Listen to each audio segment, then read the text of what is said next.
who don't know me. And I'm the president of the society here. And also on behalf of the directors, we welcome you. Most of the directors are here tonight, and we have badges, so if you're wondering who they are, anyone with something on. We have part 2 of a 3-part map series program. Selected maps of the White Mountains from 1852 to 1903 tonight, presented by Peter Benson, who will share his deep interest and vast knowledge of New Hampshire and the White Mountains. We're very pleased to offer this program, and we have Hank Benesh here who's video recording it. And for people who couldn't make it, or if you want to watch it again, it'll be later, and we'll send out the link. The part 3 of Peter's Map Series program will be held in the fall, TBD. Late fall. Late fall? No, Late fall. And it is called 100 Years of Selected Guides, Maps, White Mountain Adventures and Adventurers, 1846 to 1946. Close. We will advertise the event once we get it scheduled. Before I introduce our speaker, I'll point out a few things. Someone's coming in one exit, someone's where you came in here, and we also have one right here, and it's slightly ajar if we were to need to leave the building quickly. I'd also like to point out a flyer we have. When you leave, it'll be on your left, and it's for anyone interested in volunteering their time here at the society. We have many opportunities. This is the flyer. It lists a number of them.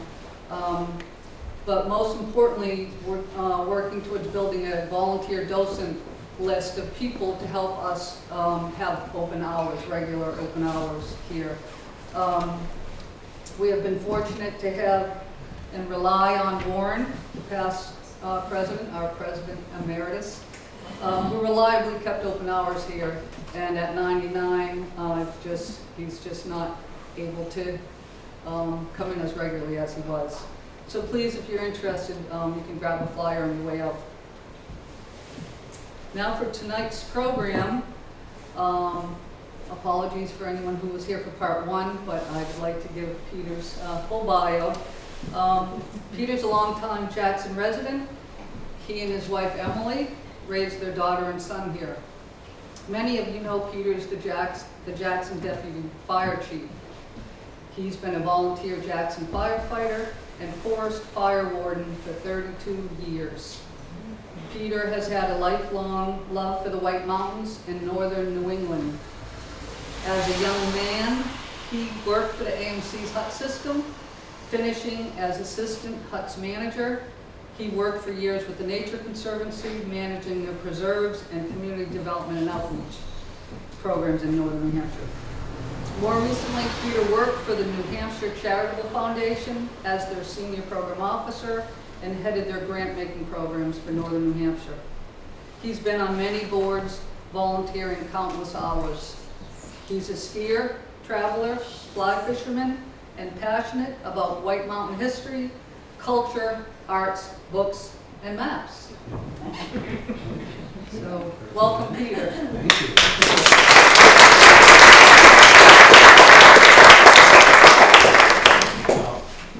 Thanks everybody for coming. For those of you returning, that's great to see you again.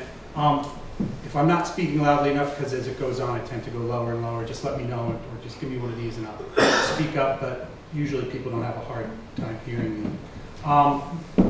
Again, thanks for coming. I mostly want to thank my co-curator, who just walked away, and Lillian, president of the Historical Society, for her assistance in this and her prodding. I was planning on doing like one a year, and now here we are.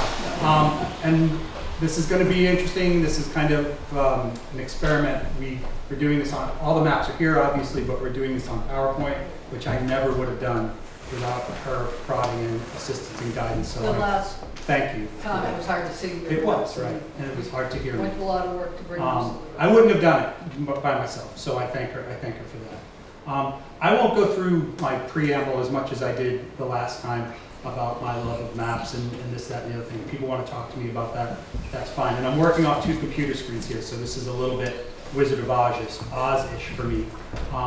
And I'll reiterate that I'm by no means an expert or authority on maps. I just love them. There are a lot of people who have a lot more expertise and knowledge on maps. This is just something I thought I would like to share. There are so many resources out there for maps and in libraries, historical societies, museums, and there are numerous literary pieces and reference and books specifically about maps. Three that I'll mention really quickly is Bent's Bibliography of the White Mountains, which is a great reference book for maps, articles, guidebooks, classic books. It covers the entire range of time up until the early 20th century. The other is Cobb's Maps of New Hampshire to 1990. David Cobb put out an annotated checklist of all the maps of New Hampshire and the White Mountains and even individual towns. It is a great resource, but it's not perfect. There are gaps in both of those reference points, in both of those periodicals. And then the third is in 2014, the Historical Society here put on a wonderful exhibit. It was called Scaling the White Mountains, a selection of White Mountain maps. It was again published. There's an out of print book now that went along with the show. That is a great resource. Peter Crane and others, Peter Crane who's here, and others wrote some wonderful reference pieces on some of those maps, some of which are here today. I think there were 12 or 13 maps in that exhibit, and I think about 6 of them are repeats of the 16 we'll look at today. Let's see. So much has been, as I said, so much has been written and mapped and talked about New Hampshire and the White Mountains, even in comparison to our other states. I would say Maine comes in second, probably Vermont third.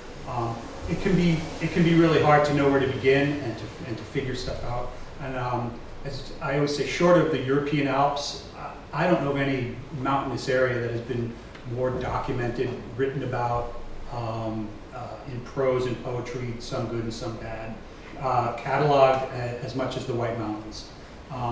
Again, my interest spans the entire time of map making in New Hampshire, but my interest really got going when I was working for the Appalachian Mountain Club in 1987.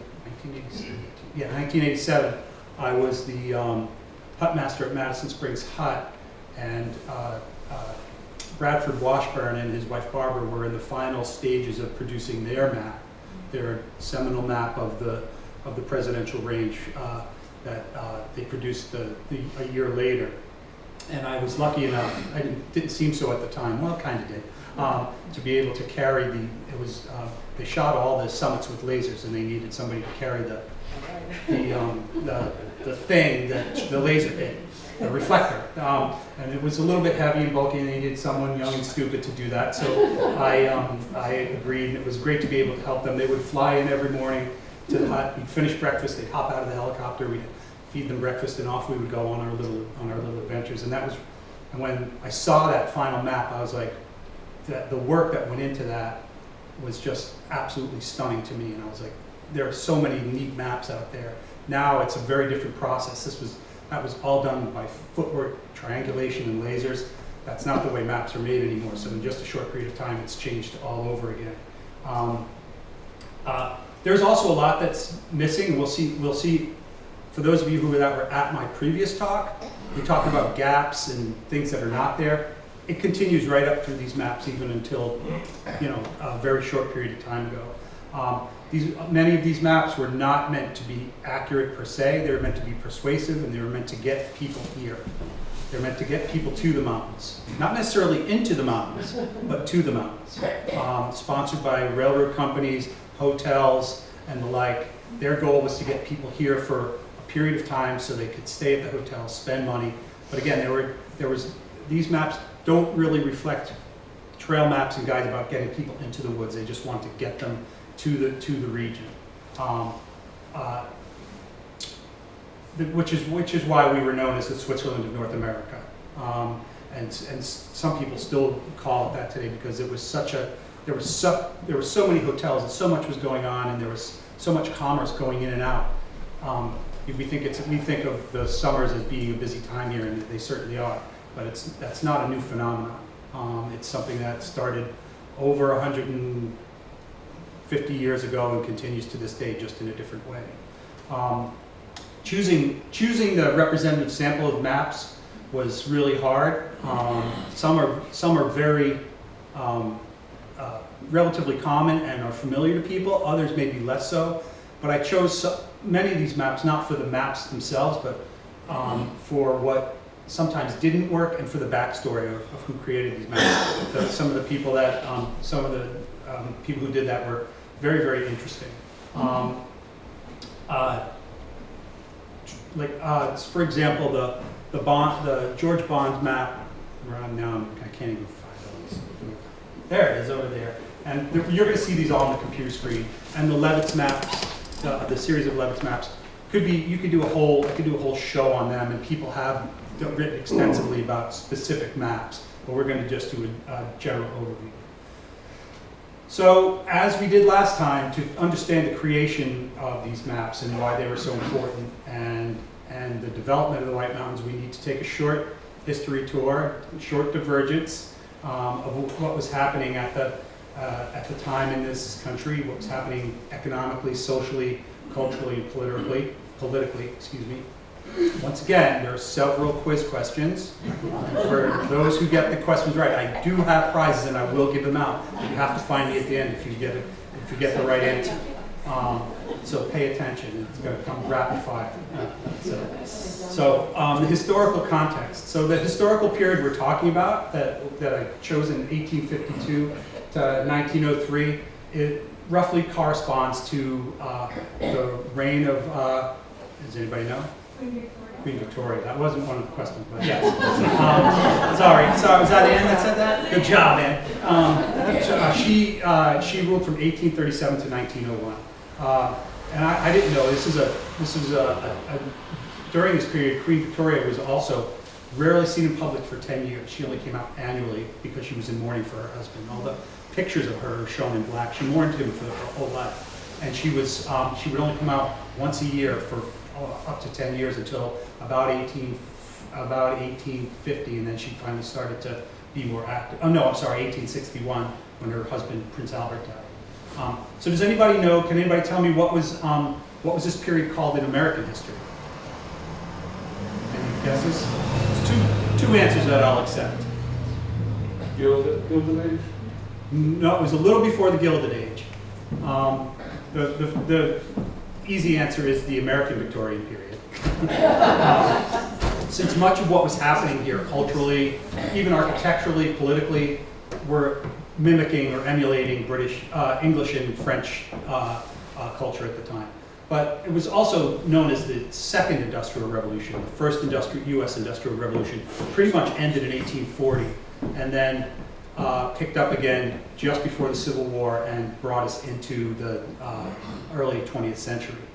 It was a time of real big change in the U.S. and in the world. There were great advances in industry, communications, transportation, technology, economic growth, culture, arts, and leisure. This all led to a lot of gains for some Americans, not all.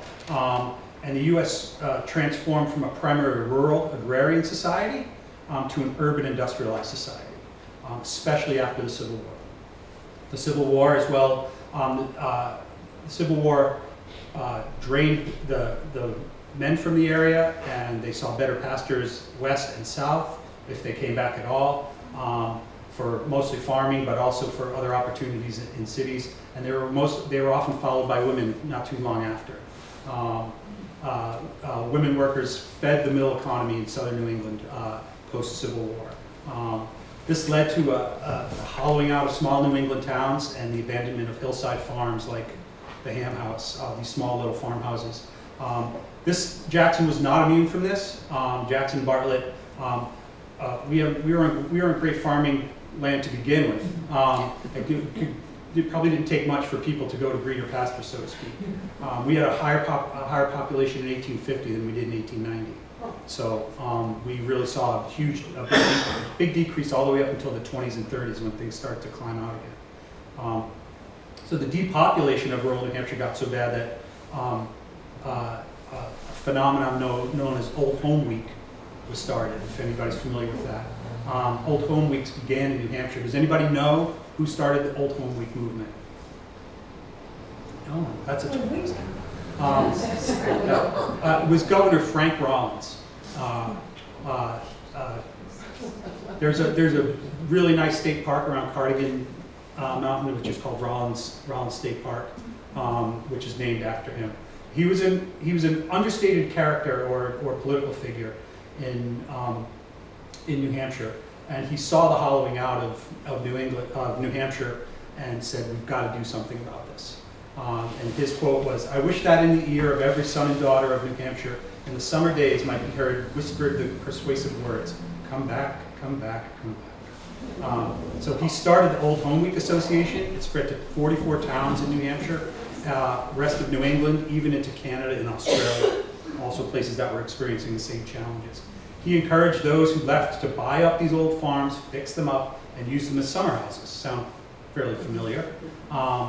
All made possible for people with more means and for a little bit of homesickness and feeling of bucolic that they were probably missing in the big cities. And the ability for people to be able to get here. There's no sense in having a farm if you couldn't get here, but advances in transportation made that possible.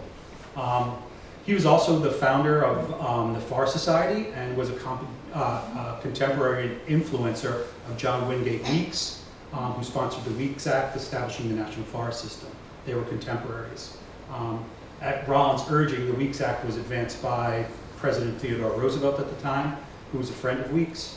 Roosevelt even shot a moose in New Hampshire, which some people say is a reference to the Bull Moose Party, which is the political party that he started. Yeah, that's a little bit dubious, but I'll let it go. The head is still at Weeks State Park in Lancaster, if anybody wants to see. But does anyone know who signed the Weeks Act? What president was the president that signed the Weeks Act? What year was that? I'm not going to tell you the year. No, it was 1911. I should be able to figure it out. No? Who said it? I heard another. I said Wilson. Wilson, but there was another. Taft. Taft. It was William Howard Taft. That's right. And why is Taft unique among U.S. presidents? The only U.S. president that has done He this. had two different churches, didn't he? No. that was Supreme Court Justice.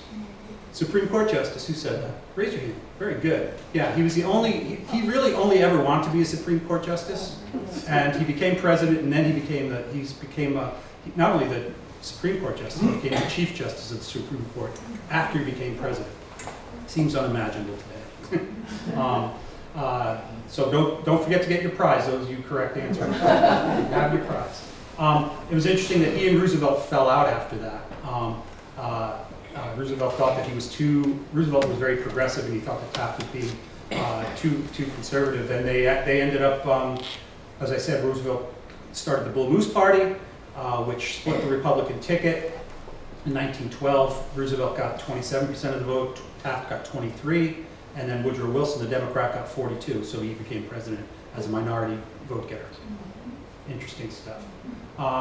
As I said, the second half of the 19th century was a time of great social, political, and economic change. There are almost too many to fathom for people who were born on a rural farm to go through the industrial age up until the new century.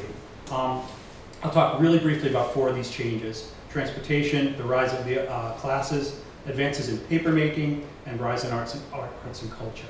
So the one thing that really drove, no pun intended, growth and the change in this area in the White Mountains was railroads. It suddenly made the White Mountains much more accessible. We're being promoted in this area as early as the 1840s, even though there were no railroads really close yet. Many of the maps we'll see were sponsored by railways and the lodging establishments that sprouted up along their lines. First railways came through Gorham and through the western side. We didn't have. We were kind of late to the scene in this area. The Portland Ogdenburg was open to Bartlett not until 1873, and then up to the Notch in 1875. By that time, the Gorham line had been running for a long time, and the Western lines had been running as well. But some of the maps we'll see show the advance of the rail lines.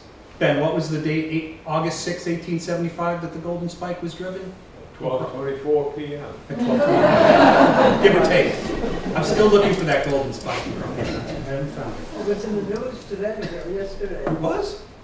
It was something in Utah wants it back. It's in California. Oh, Utah's Golden Spike. I thought it was, oh, New Hampshire's Golden Spike was probably bronze. Yeah, that's what it was. Silver. The Golden Spike, anyway. So the rails were twofold. They were used for both commerce and tourists. So tourists came in, logs came out, and a lot of raw materials, finished mill boards and lumber were shipped out of this area. At one time, the Conway Lumber Company was the biggest lumber mill in the country before portions of it burned. So there was a lot of wood getting pulled out of this area. The next thing was class rising, increased wealth, and the rising of the middle class gave rise to the leisure and vacation classes that began to come here, often for the season, to escape the crowds, heat, stench. I think a horse economy produced a lot of manure in the cities in the summertime. Not any must have smelled pretty interesting. It was generally very unhealthy to be in cities in the summertime, so those that could left. Typhoid, dysentery, malaria, tuberculosis were all common in cities up in the 19th century. The mountains were touted as a way to get away from that, which was certainly true. They were also touted as a cure for hay fever, which was actually probably worse up here, but it felt like it was better. Travel from New York City to the White Mountains in the mid to late 19th century was now able to be completed in less than 36 hours, which must have been like getting on a ship to the moon back then, which was an adventure unto itself. It talked about trains, steamships, ferries, stagecoaches. It was a little bit of everything. But these nouveau riche and upper middle class now had the means and time to take advantage of the many grand hotels that were starting to be publicized, as well as an efficient means to get there. The next thing I'll just touch on is paper. Advances in paper manufacturing led to the establishment of paper mills, often alongside lumber mills. So the original mill in Berlin was actually two mills. The right-hand side was the pulp mill, the left-hand side was the paper mill. And the reason the boom logs went down the middle of the river is because all the logs on one side went one way, all the logs on the other went to the other mill. Paper mills became popular near lumber mills because they used wood that the paper mills, that the other mills wouldn't use, primarily aspen and balsam fir for making paper. A new paper making process was discovered in 1879 in Germany and Canada. It used wood cellulose instead of linen and cotton to manufacture paper. Does anybody know what this process is called? Burgess. What's that? The Burgess sulfite process. It's a German word, the word that I know. Gott im Himmel. The process is called the Kraft process, which in German means strong. Yeah. So paper from cellulose was much stronger and more importantly, more pliable than paper previously. It could be made into larger sheets, which all help in mapping. It could also be bleached more easily. So, next question. Who made their fortune in the paper products industry? And there's a famous New England sports figure. I just gave you the name. Kraft. Robert Kraft. Just a coincidence. But his original, the original way he made his money was with the Rand Whitney Group, which was one of the biggest paper outfits in New England, and still is. Suffice to say, all this paper reduced the cost of books and maps and all kinds of printed material, and it increased not only the variety but the quality. Early on, the paper was terrible. After about 1880, the paper got a lot better. Lastly, arts and culture, a profusion of the written word and education, the first golden age of American literature. Twain, Melville, Hawthorne, who actually died in the White Mountains on a recuperative trip, died in Plymouth in 1864 during the middle of the Civil War. Walt Whitman, Alcott, Dickinson led to a huge trove of literature. Locally, much of it here was embellished about the Switzerland of America. Writing of prose and poetry, good and bad, was part of the Victorian ethos, and poetry writing, reading, and salons abounded. They had a lot of time on their hands all summer. Athenaeums, libraries, and literary societies for literature and art flourished. The most prominent one that if you've never been to, there's a dual reason to go, is the Athenaeum in St. Johnsbury. If you've never been there, it's worth a trip. It's an hour and 15 minutes. It has not only a beautiful building, but the largest Albert Bierstadt painting that he ever did. The Gates of Yosemite is there. That was bought at auction for $5,000, but back by the Fairbanks family way back when, of Fairbanks scales, which is still there. It's about 4 feet wider than Eric's piece and 4 feet higher, so it's massive. It's a beautiful painting. Fairbanks, he built it for joining the ranks of the more prominent industrialists turned philanthropists, such as J.P. Morgan, Rockefeller, and Andrew Carnegie, all controversial Victorian industrialists, robber baron / philanthropists. All of these things coming together set the stage for opening of the White Mountains, and the maps made available to the public to both entice them to visit as a general guide and as a memento of their visits. A lot of these maps were not meant as guide maps. They were meant for you to take home and hang on your wall and tell all your friends, look where I went, and you should go too. So here we go. We're finally there. The purpose of, as I said, the purpose of these maps was to often persuade people to visit or as a souvenir of their trip, and were coupled with ads and grandiose prose and poetry extolling the beauty and grandeur of the White Mountains. The goal of these maps and guides, often sponsored by the railroads, was, as I said, was to get people to the mountains, but not necessarily into the mountains, except by train, horse, or carriage. The Crawford Path, the Cog Railway, the Carriage Road were all means to get people to the tops of mountains, but walking was actually there was actually more people walking earlier on in the 1820s, 30s, and 40s than there probably were in the later on, because the Victorians didn't I don't think they wanted to soil their nice clothing. There certainly were people hiking and walking in the White Mountains, but it was not as big a thing as certainly as it is today. These trips up to the summit of Mount Washington must have been like flying to an exotic locale at the time. These were not hiking guides, and they would bring a whole new clientele as well as their helpers. So the next, as Ann said, the next series is next part that I'm thinking of is talking about some of the early trips into the mountains and up and beyond, and some of the maps and guides that are very, very different than the maps we're going to look at today. Much of the interest in the White Mountains nationally and its wildness was and is well deserved, but can be traced to one event, and that is the Willey family tragedy in 1826. That captured the American imagination like no other domestic tragedy in a long time, and people came here specifically to see the Willey house, because the house stood. The family all died, but the house stood. So it was, again, it was a national attention getter, and no trip to the White Mountains was complete without a trip to the Willey house site. So does anybody know where the majority of the Willey family are buried? Down behind, in Intervale, behind what is it? Smokehouse? Yeah, Moon Mountain Smokehouse, correct. They were disinterred from temporary graves up in the Notch and brought down to North Conway to be buried. I think five of the family, 2 that were not found, they didn't bury, and the 2 workmen were buried somewhere else. It was 9 altogether. That's right. So it's a nice little cemetery. Go back there, you can see it. I don't know, I don't even know who owns it, but we've been back there a couple times. And isn't Nancy from Benson buried in that too? I think she is, yeah. So as early as the 1840s, several histories and guides began to appear chronicling the White Mountains. Most of these we're familiar with. Lucy Crawford's History of the White Mountains from 1846 was one of the first widely published books of the White Mountains. also chronicled the Willie family tragedy.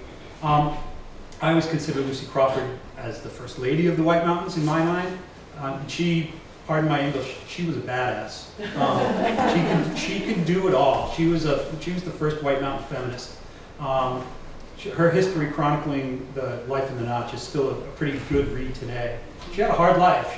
But she was a road builder, homesteader, innkeeper, farm and construction manager, hunter, mountain guide, doctor, mother, and wife. Just to quote right before the Willie family tragedy, the winter of 1826 being at hand, and having done other necessary business, I went to hauling boards and shingles from the same short distance of 12 miles only, and this being up through the Notch. Some perhaps think this is a heavy job, but when a thing is undertaken in good earnest, it is soon over. So with this job. Not bad. Hauling boards from her father's sawmill 12 miles up to, she built a 40 by 60 barn that spring with boards they hauled in the summer.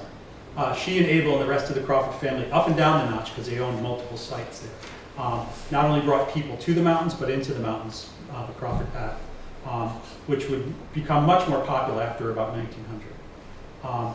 Other books, Historical Relics of the White Mountains by John Spalding from 1855, subsequent editions, and Incidents in White Mountain History from Benjamin Willie, brother of Samuel, who died in the Willie tragedy in 1856. All served as door-opening guides to the region.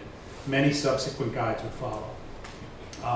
But guidebooks as back as early as the 1820s chronicle the White Mountains and getting to the top of Mount Washington, a lot of times by European tourists. They were hired folks. They were into mountain climbing in Europe, and they came to North America and they wanted to climb accessible mountains, and this was pretty good. Some of the early guidebooks from the 1820s are very general indeed, not much detail. But again, we'll talk about that in a future presentation. Post-Civil War, there were dozens of competing guidebooks sponsored by rail and hotel companies, comprehensive guides by Eastman, Trips, Beckett, Upton, Osgood, Sweetser, Chisholm, Guild, and others began around 1850. Some with as many as 24 editions. Like they were annual, so they just kept more every other year, with updated railroad information and hotel information. The floodgates had been opened. So with the maps, we classify these into basically into three categories: thematic maps, which show things like hydrology or forestry or geology, which mostly come later and are very specialized. Topographical hiking maps with trails and routes, which are not really the focus. There's some here. They're just starting to go. You just start to see trails be displayed here, but not too much. And primarily, for our purposes, tourist and souvenir maps, which were meant to get people here. So, the maps as we begin, now it gets interesting. We're finally there. Let's see if I do this right. Okay, so we're going to start 1852. We have all the maps here, but it's the scale is hard. This is the first map. Oh, I have the thing too. It's not complicated enough. This is Conant's map of the mountain and lakes region of New Hampshire from 1852. Considered, often Bond's map over there, the smaller map, which we'll get to, is considered the first true map of the White Mountains. Conant's map and Levitt's map from 1852, which we'll see in a little bit, are considered the first map that delineate the White Mountains. It says it. The only big identifier here is the Crawford House is identified because it was famous, mostly for I think a lot for the Willie House. Its gigantic size rivals bigger maps that we have from later on. It's actually printed, I think, on 3 sheets, 2 halves here and a hole on top, which must have been pretty challenging at the time. It was produced by Mr. Conant, who was the engineer of the railroad. And you can see the rail lines here. I should do it here so everybody can see, I'm sorry. These are the dark lines are the rail lines. And the modus operandi to get to our neck of the woods was you took the train to Alton Bay, you hopped on the steamship across the lake, got off in Center Harbor, took the stage up to Conway. So it was a kind of planes, trains, and automobile type of deal, because there was nothing here yet. It was coming. The map stops at Mount Washington right here, so there is nothing north of us, right? And north of Mount Washington. It just calls them public lands, which is interesting because I think they were considered anything but public at the time. Conant is again identified as the principal engineer of the Cochico Railroad, coming from here, published by his employer to get people up to the mountains. I struggle to think where this would have been useful. Maybe in a rail office. It was too big to be practical anywhere else, but they went big for one of the first maps, so there you have it. Peter, before you turn, Yeah, did you say they call it the Mountains and Lake District? Lake So did they take that from England? correct. Thank you for reminding me. Yeah, again, emulating the British ethos, and certainly familiar with the Lake District. And it's not the Lakes District, it's the Lake District. We were trying to give that same feel and vibe for people coming to the Lake District. And again, there are more than one lake. It's not just Winnipesaukee, there were more than one lake there, but they were trying to use that British mentality. Exactly. Thank you. Next.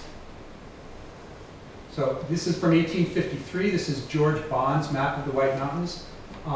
First topographic and quote-unquote true map of the White Mountains with elevations. Rather than use topographic lines, they used what are called hachures. They were just little lines that you can see right here. I don't know if I would want a chance blowing it up. Probably don't. Okay, thank you. It's just simple lines delineating the map. Much has been written about the first true map of the White Mountains. Several articles have appeared in Historical New Hampshire, Appalachia, and the retrospective of the White Mountain Guide.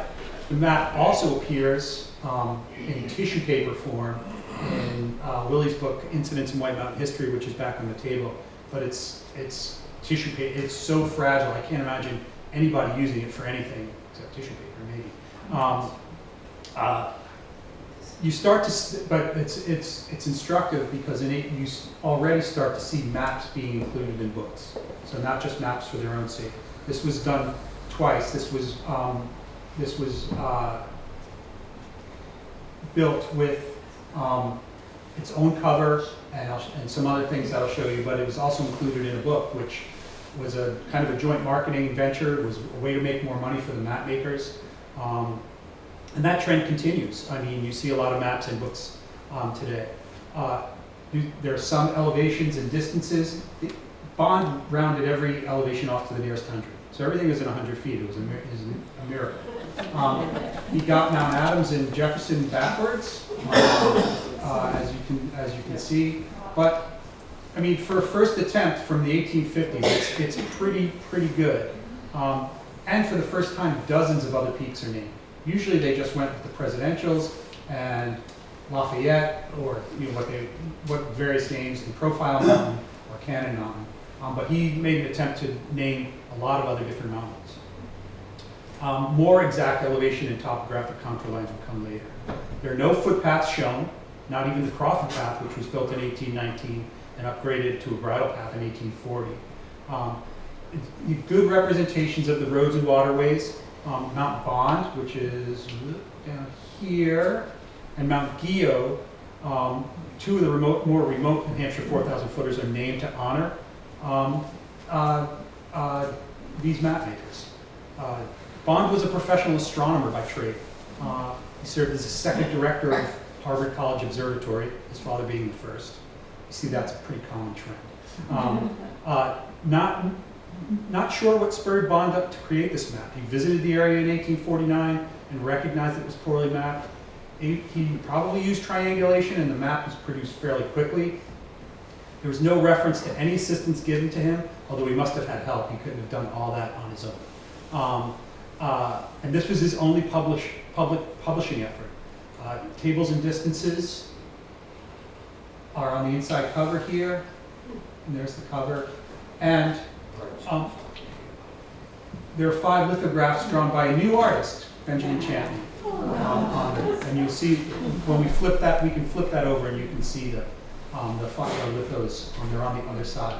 So Champion was just getting his start. in commercial lithography, some nice views of waterfalls, Crystal Falls, Glen Ellis Falls, the White Mountains from North Conway, Echo Lake in Franconia, and Mount Jefferson and Adams from the Glen House. Bond died in 1865, only 39 years old, and not much else is known about him, except his first and only excellent map of the Whites. Yes. Oh, and that's a tissue paper copy map that's in Benjamin Willie's book. Willie's book is an excellent book. It's one of the most poorly bound books every copy I see is very poorly bound, pretty much. It's a real shame, and it makes it hard to get a good read on it. You're almost afraid you're going to crack the spine when you read it. But it demonstrates the challenges of bookbinding, especially when you include maps. Peter, can I ask a question? Sure. Like, this is the first map you said where they named all these other mountains. Yeah. How does one go about naming a mountain? Was there a resource you went to and said, oh, I'm going to call that? Back then it was you put it on a map and that's what you called it. Yeah, that's what. Now it's a little more formal, but Yeah. I mean, aside from the presidentials, most of the maps were, it was just common. It was common nomenclature. You just put it on the map, and what we're going to see here is, once one map was made, the next map maker took the best parts of that map, incorporated it into that map, and so on and so on. So they just often carried the name over. Some of the maps, like Cannon, was called Profile Mountain back then. And some people still call it Profile Mountain, but most of the names stuck, and obviously names like Lincoln hadn't really been established yet, but it was that common naming, and they just kept it going.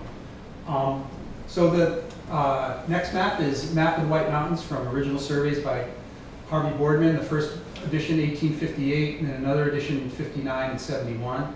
I'll just talk really briefly about the challenges for map collectors. So here you see a map in its original condition. It was folded with a cover, not really conducive to folding and unfolding too much. Here it is down here, and how do you look at it very prominently? So some of the challenges that you face are, how do you store it? Do you store it folded up? Do you roll it? Is it flat? All these things you have to think about. I think about condition, but I don't think about resale value, so to speak. So, for instance, this is one example where we took a black and white, the original, and the one above it had it framed and colorized. Now you see the difference in the maps. For your own personal enjoyment, colorization sometimes works really well. Not always, but this map, if you look at this corner, was really falling apart. You could not fold it and unfold it anymore. So I just decided, let's get it colorized and get it framed, and that way it's fairly protected. That's not, I would say, really great practice. Would you agree, Kurt? I would never colorize a map if it wasn't originally colored. Right. Let's see, I'm an outlier. But I would get it conserved, absolutely, if it needs backing. It's really, it's a challenge. It's something you have to, because so many of these are so large. I mean, to store a huge map like that flat versus rolled, you have to give it a fair amount of thought. So this map was issued in 1858 as a new map of the White Mountains and reissued in 1859 and 71. It's the first real map of the area with engravings showing some of the hotels. It borrowed heavily from Bond's map for summit information, but they got Adams and Jefferson Wright on this map. So that's the colored version versus the black and white. There are 10 images overall on the map, and this is the second edition in 1859, which also included a train route of New England and recommended itineraries on very thin tissue paper. This was really a tourist map. There's some artistic license here, but overall the geography is very good, and it's a very attractive map. It mentions Eastman's Guide as the guide to buy in a nice joint marketing plug, and it comes as the best work ever of its kind ever published, and a copy of this map the same. They were very humble back then. Towns, town lines, waterways, roads, and prominent buildings were even mentioned. Some hiking trails depicted but not labeled. So for instance, the trails up Mount Moriah and Mount Lafayette are on the map, but they're not labeled in any way. So not much is known about Harvey Boardman. He was from Griswold, Connecticut. He traveled with a surveying party, which included Arnold Guyot and George Bond at one point. And then he allegedly used an odometer to gauge mileage, a wheel odometer, which is still a pretty common practice. Like George Bond, he died very young at the age of 30 in 1863, in prison in Connecticut for his refusal to fight during the Civil War. So one can only imagine what would happen had he lived longer and produced more maps. We're going to go a little bit more quickly here. The first ones are really neat. This is an 1872 CHP Cavis map of the White Mountains. It's a small map sitting up there. It was available for 40 cents. There wasn't a lot of mapping done during the Civil War and just after. This is one of the first maps produced after. He was the engineer for the Mount Washington Carriage Road Company, so their intention was pretty clear, which was to get people up the carriage road and make a little bit of money out of them. It's one of the few maps of the White Mountains printed between in this period, probably due to the Civil War and its after effects. The carriage road features prominently, and you could tell he took a lot from Boardman's map. Even the fonts that he used were very, very similar. The map almost looks like a scaled down version, even though it's about 15 years later than the previous map that we saw. You can see it came with little boards and a preface. It was a nice little pocket tourist map, but not very durable. So the next map is from 1872 as well, and it's the George K. Snow and Bradley map, and it's a raised relief map of the White Mountains, and it's on the back table. I know it's here somewhere. No, I know the map is, but there's a. That's all right. Here it is. Okay. So that's just a blown up version of it as well. I had to do some things. This to me was like the kind of the quintessential tourist map. Gives you these wonderful descriptions. It's a unique paper mache raised relief map printed in protected paper with a covered wooden frame. It's teeny. It's only 11.5 by 11.5, with a ribbon and tie and a little hook, so you can hang it up on your wall when you got home. The front panel and inside panel advertise several railroad routes and Snow's Pathfinder Railway Guide to the White Mountains, which promotes getting here without changing cars. Very important. And you even got to stop an hour for dinner in Conway before you got on the stagecoach and headed north. This is considered by some to be one of the earliest raised relief maps produced in the United States. The process was really perfected in Germany. Again, Germans were really good with paper. In 1865, and this is one of the first copies of a good raised relief map, and you can take a look at it after. The flat copies don't do it justice. But it's a very attractive little map, something you could probably put in a bag and take home with you. Heavily promoted by the railroads, and it actually got the elevation of Mount Washington correct, whether through luck or skill, we don't know. But anyway, so that's just a slightly long version of it. Now we get into, now I'm trying to remember what this is. Yeah. It's good to walk.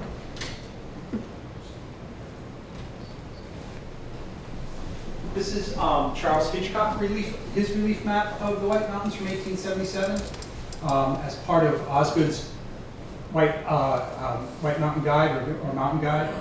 He used shaded relief versus topographic lines or hachures to delineate the mountains, and I think it has a really good look to it. You could do a whole presentation on Charles Henry Hitchcock, his mapping, geological work, and relationship to New Hampshire. As I said, this map was part of the Osgood's Guide to the White Mountains in 1877, which was probably the most comprehensive guide to date. It included 6 maps 3 folded and 3 tipped in, presidential and Franconia range, as well as the White Mountains and Lake Winnipesaukee. 6 panoramas, which were tipped in as well, which were very popular at the time. So they picked this site and they just gave you a view around. We'll look at that in just a second. This relief map is very simple, showing just the mountains, no elevations, no advertising, but a lot of natural and human features. Hitchcock served as New Hampshire state geologist from 1868 to 78. He was a professor of geology and mineralogy at Dartmouth from 1869 to 1908. He had a keen sense not only of geology, but his botany skills were amazing. His students nicknamed him Type because of the fact that he described so many of the rock units in New Hampshire and the locales where they could be found. He was an overall expert. His intense and his major work was an intense and complete geologic survey of New Hampshire, completed in 1878.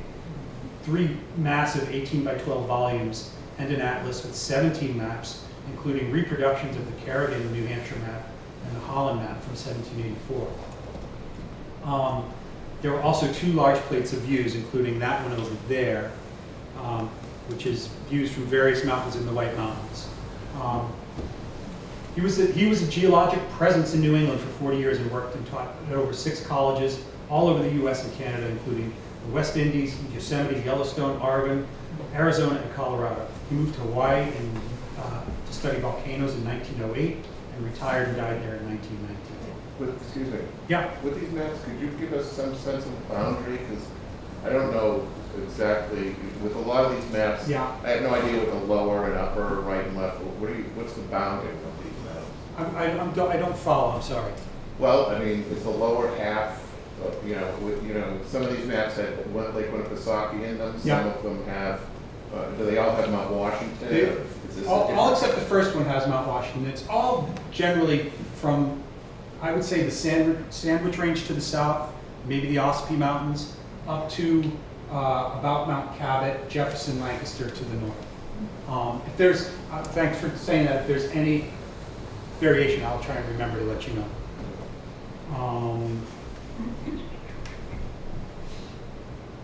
So that's the panoramic views by Hitchcock. That was part of his atlas. These came in various forms, from a presentation style, which you see there, which you could hang on the wall, down to the size that they could go into a guidebook. Very smart marketing on I think on his point. This is not a map per se, but it's a product of an overall mapping legacy. That's pretty interesting. Next map is Walling's map of the White Mountains from 1877 and 1881. This is the 1881 version. Henry Francis Walling, and again, this is a similar scale of just the immediate White Mountains. Interestingly enough, without Maine. Maine got no elevations, no color, no nothing. It was just the image. Simply because he had previously mapped the 3 counties of Carroll, Grafton, and Coos. So he had the information to make a map of that part of the White Mountains. He is considered one of the most accomplished and prolific American map makers of the mid-19th century. He worked for the U.S. Coast and Geodetic Survey and Geologic Survey, which was the predecessor to the USGS. He worked and mapped all over the U.S., producing, sometimes with others, maps of 20 states and provinces, 280 counties, and 100 cities and towns. Very accurate as well as attractively produced maps. There was a commercial need to do this, as it was his income, not just a hobby.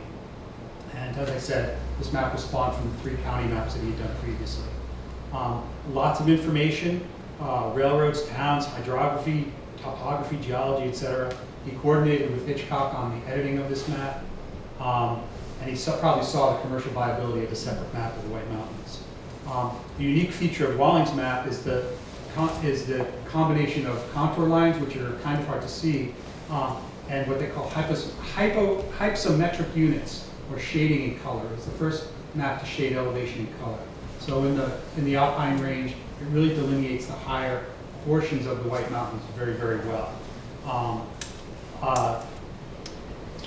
Some trails are shown, such as the Crawford Path, the Bridle Path, and the Davis Path being named. His interest in hiking was evident, as he was the first treasurer of the Appalachian Mountain Club. This map also shows, and it shows up better on the table back there, hand-drawn route from North Conway to Mount Kearsarge, right here, and over to Chatham, with a circular route going up Mount Kearsarge. And that was either due to the carriage road or the proposed railroad up Mount Kearsarge to service the hotel, which never came to be, but it was nice to think about. And somebody must have made a trip from North Conway over to the Chatham Post Office, which at that point was right at the end of Hurricane Mountain Road, and sitting, it wasn't too much of a post office, I don't think. So very, very interesting and beautiful map. There's the little circular line going up to Mount Kearsarge. That's just in manuscript on your map? Yes. Okay, so it's not printed? It's not printed, no, it's hand-drawn, and, yeah, in black ink. I didn't notice it until I started looking at it. I was like, what is this? And then, David Shedd told me, oh, that's for the railroad that never was built. There's a lot of railroads that were never built. Peter, a question, Yeah. that made me think of this. I know you have books that sometimes you get them and they were previously owned by a notable person, Mhm. like Underhill. Do you track who owns maps? Is there any kind of? Interesting that you say that. People put their name in books a lot, but not a lot of times on maps. I have a few, but not, and I don't recognize any of the names. I mean, so many of, especially guidebooks, people put their names in, and I'm sure if you did the digging, you could probably find out who they were. And there's a couple of famous ones, or regionally famous, but not as much with maps. It's interesting. So next is the Levitt's maps of the White Mountains. This is a series of maps, and again, this is something that you could do a whole program on. We're gonna focus on on 3 maps, but focus on one in particular. Franklin Levitt was a character. He published 8 maps of the White Mountains with additions in 1852, 54, 59, 71, 76, 78, 82, and 88, which the Historical Society has a copy of on the back wall. And the 88 was basically just a reprint of the 82. Levitt was a New Hampshire contractor, guide, farmer, woodsman, poet, and all-around character. He worked for Thomas Crawford and helped build the Bridle Path, Crawford Path. He also served as a hiking guide on Mount Washington. All of these maps are formatted similarly, but each is essentially a new map. The later maps would have a lot more detail. This is really considered folk cartography rather than true mapping, and it's more folk art than map. But each map has an east-west delineation, so it's very different than your usual north-south. So east is the top and west is the bottom. North is left and south is right, just to keep you guessing. Dozens of residences, hotels, rail lines, and carriage routes are depicted. And the 1852 edition, you can see, is pretty plain, very basic, has an east-west delineation, shows the mountains not at all accurately, and one hotel. And two hotels and a little bit of distances here. We're getting further on. The 1871 map got more detail in it.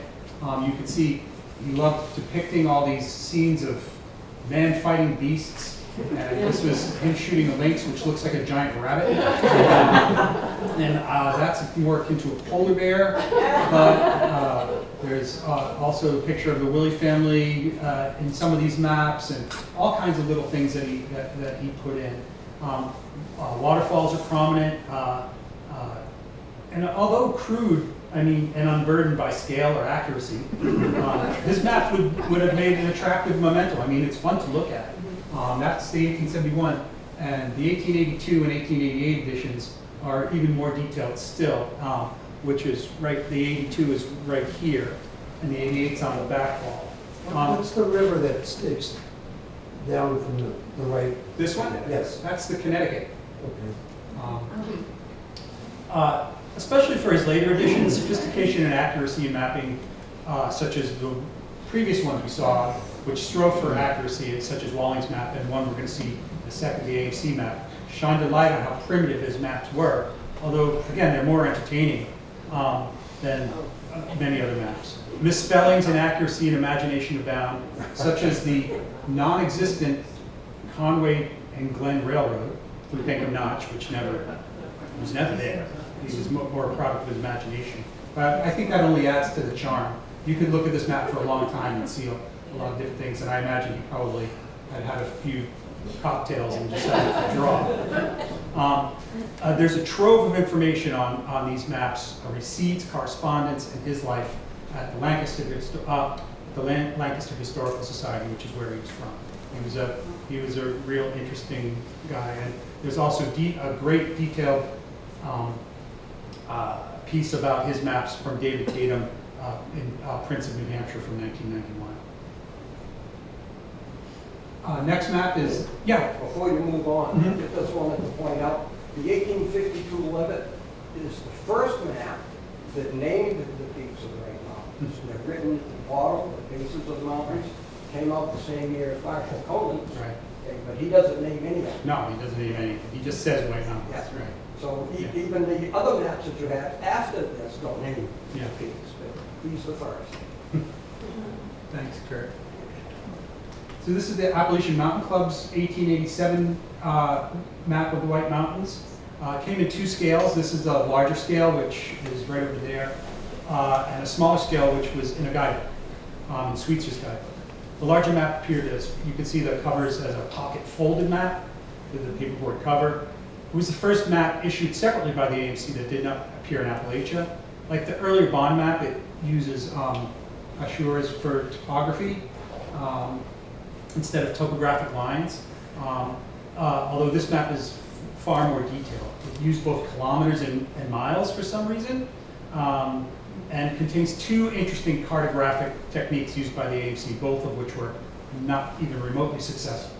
The first was a system of nomenclature whereby the entire state was delineated into 26 regions with letter designations, and major peaks were identified alphabetically within numbered areas, as if it wasn't confusing enough. So Mount Washington was F61. Here's Mount Washington is F61. It was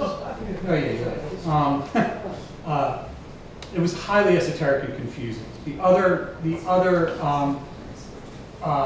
feature, which is a little harder to see, was a use of small runic-like symbols at the tops of mountains to differentiate types of mountain summits, such as knobs, shoulders, steep drop-offs. Again, highly difficult to understand, and both these practices were never used again. So elevations are close to being correct, though surprisingly, for the AMC, no hiking trails or footpaths are shown on the map, which is kind of strange. Having been developed by a committee at the AMC, which is what the AMC, for those of us who used to work there, called it the Always Meeting Club, seemed appropriate. The map lists no authors and so remains anonymous, with no one taking either blame or credit. Subsequent AMC maps, as part of their guides, beginning in 1907, were sold individually, prominently featured their authors such as Robert Blakesley and Lewis Cutter, who I'll talk about in a future presentation. But this was a good attempt at a map, and that's the version that's in Sweetzer's guide. It's about half size of that map. Oops. That's a comparison of the two versions. So we're on to George Crawford. We're getting there, folks. I'm sorry, this is taking longer than I thought. I apologize.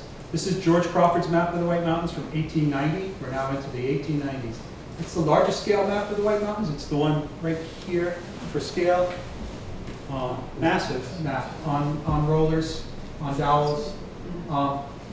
It's not the most attractive map out there, but it's highly functional, and I actually think it's pretty attractive.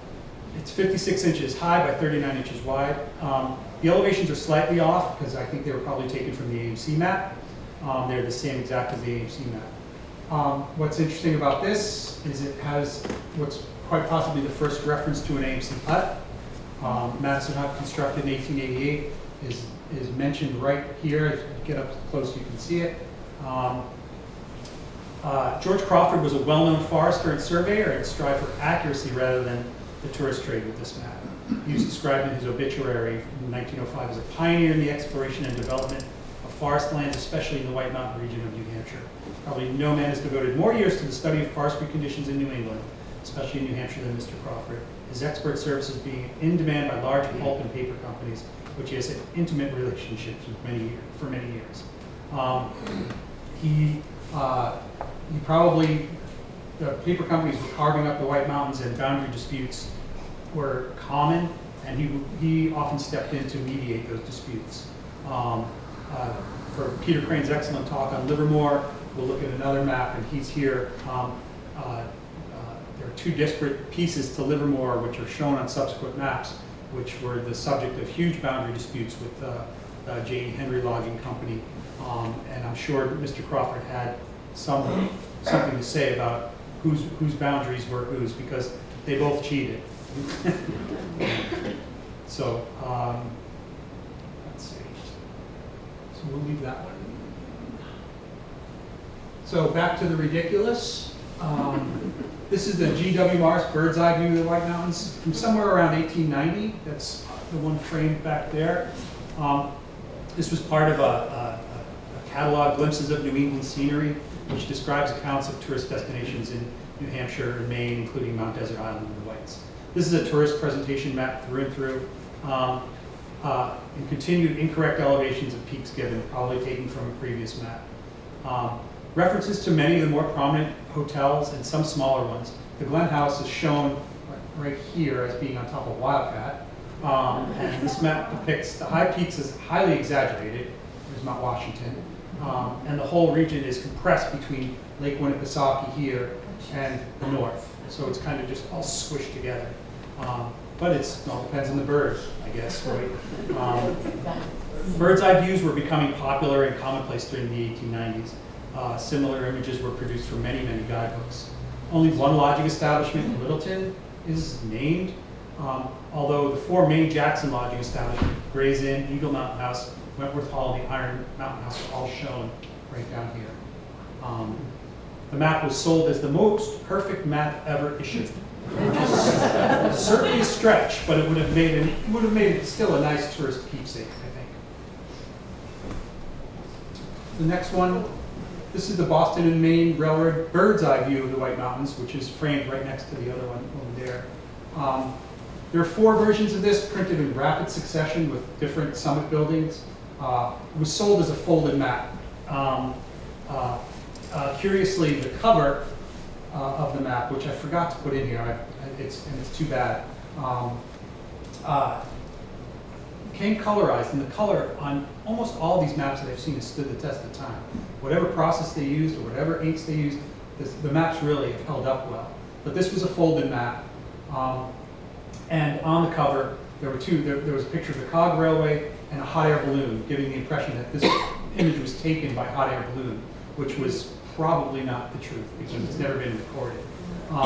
Again, four versions of this map with slight variations on the buildings on the summit, and they were probably done in very, very quick succession. This is really not a bird's eye view, but a fisheye view, if you will. But and its view is centered obviously on Mount Washington and the summit buildings right here. This was published as a marketing tool by the Boston and Maine Railroad for people to visit, as the COG had become an affiliate of the Boston and Maine in around 1895. It's a beautiful map and certainly one of the most collectible ones out there. It states on the inside cover that the map can be obtained by sending 6 cents in stamps to the Boston and Maine office. It's a pretty good deal there. There are 190 peaks and items named in the map, all identified all the way to the Adirondacks, Mount Orford in Canada, Mount Wachusett in Massachusetts. Major ravines are identified, as are the major towns. And the most interesting feature is item number 145, which is really hard to see, but you can see it over on the map, which is the completion of the Appalachian Shelter, which was near Mount Monroe. The shelter was built along the Crawford Path in 1901 in response to the death of 2 prominent AMC hikers in an ice storm in June of that year. They built a small shelter, which became the predecessor to the AMC's Lakes of the Clouds hut, which was built in 1950. So, very interesting stuff on this map. Just a beautiful map. Next, this is the National Publishing Company map of the White Mountains. There's one hanging up on the wall back there, but it's really hard to see, and I was afraid to take it down. So I brought another one. This is a large-scale, more modern-looking map than what we're used to today, with good information, tons of reference points, even reference to an electric railroad. It was one of the first trolleys in Laconia. It ran from Lakeport up to through Laconia. So progress was coming. They showed both active logging railroads and already abandoned logging railroads. So the Zeeland Valley Railroad, right through here, was already mentioned as abandoned by 1902, and the Bear Notch Railroad also abandoned.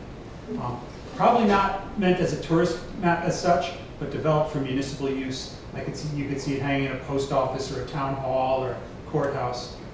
It also shows the two disparate Livermore parcels right up in here that you have to get close to see it, but very, very, very, very interesting. Okay, we're on to our final map. I thought we would never come. This is the George Walker map of the White Mountains from 1903. This is a map of the vision of the future. It's very similar to the previous map. It's slightly smaller scale, 500-foot contour lines, lakes and towns, lots of detail, but it's hard to see. The disparate Livermore parcels are mentioned, several prominent features, Jacob's Ladder, Old Man of the Mountains. They focused on a lot of mines, including tin mine and iron mine and Iron Mountain in Jackson, and all over the Whites. It shows the original road going over Green Hill Road, over to Jericho that used to exist, which doesn't anymore. Walker was a fascinating guy. He was a Boston-based publisher of books, views, and maps in the late 19th and early 20th century. He started out as a dry goods merchant, but developed an interest in maps and publishing in the 1870s. He and his brother Oscar produced a large body of work, most of which was focused on travel and tourism in New England. Walker also established the Walker-Gordon Milk Laboratory on Milk Street in Boston. His premise that infant deaths could be reduced by providing higher quality milk through homogenization and pasteurization were probably pretty accurate. Before that, it was all raw milk. The Walker Company became highly successful producing infant milk that closely resembled human breast milk, and many of the dairy standards are still in place today. This is our final map and gives us an interesting glimpse of the future. The red lines that we see here depict what? Routes for automobile and bicycle. Now, 1903, I don't think there was a lick of pavement anywhere around, and automobiles were pretty much a rare commodity, bicycles even more so if you were going to tour the White Mountains, not like this today. But he envisioned the future of travel, and if not the demise of the railroads, at least the coming of a new means of travel and leisure that would bring even more people to the Whites and would change the entire region and the country. So that's pretty much it. All the maps are around. Some are in the plastic sleeves are dual-sided, so if you don't see what you want on one side, feel free to turn them over. And if you have any questions, I'd be happy to try and lie my way through them. Yeah, Steve. Peter, you said you were involved in, I believe you said 1987 with some updating survey. How much discrepancy, if any, did they find with that accurate work compared to, say, 100 years earlier? This map, I believe Peter Crane, correct me if I'm wrong, they were working at a 20-foot contour. I mean, the Bradford Washburn map from 1987 was working at 20-foot contour level. So, but even summits, like were summit heights? The summit heights were all pretty accurate by that time, but we're just finding out that some people think that Mount Washington's changed again. So, you know, from 6288 to 6291. So, I think you pile up a couple of rocks, you take a few away. But they were pretty accurate. I mean, the accuracy of that map, and it's a large-scale map. It's akin to this in size, Steve. Its detail is it's the most detailed map of the White Mountains that I know of. It's slated for part 4. I'm paid on contract, so that's gonna. Oh, and part 4 is my vision of women map makers and cartographers in the 20th century. So I need 2 more cartographers if anybody knows any women that have made maps that want to be featured. So, but I don't know if I answered your question very well. You did, thank you. Anybody else? That's it. Kept you here long enough. An hour or so.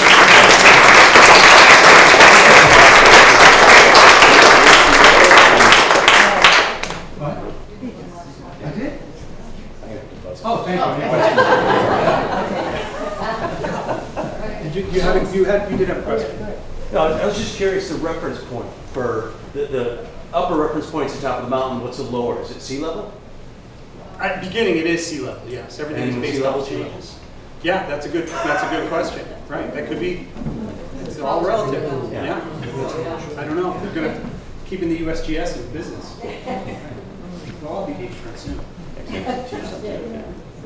So if that's it, we thank you very much for coming, and stay tuned for, I guess it has to be edited part 3 of 4 now. It won't be the last one you call. Yeah, sure, yes, And please. it's not busy. Yeah. And take a look around and it helps get closer. The lights are on Got a upstairs. couple magnifying glasses if you really want to dive in.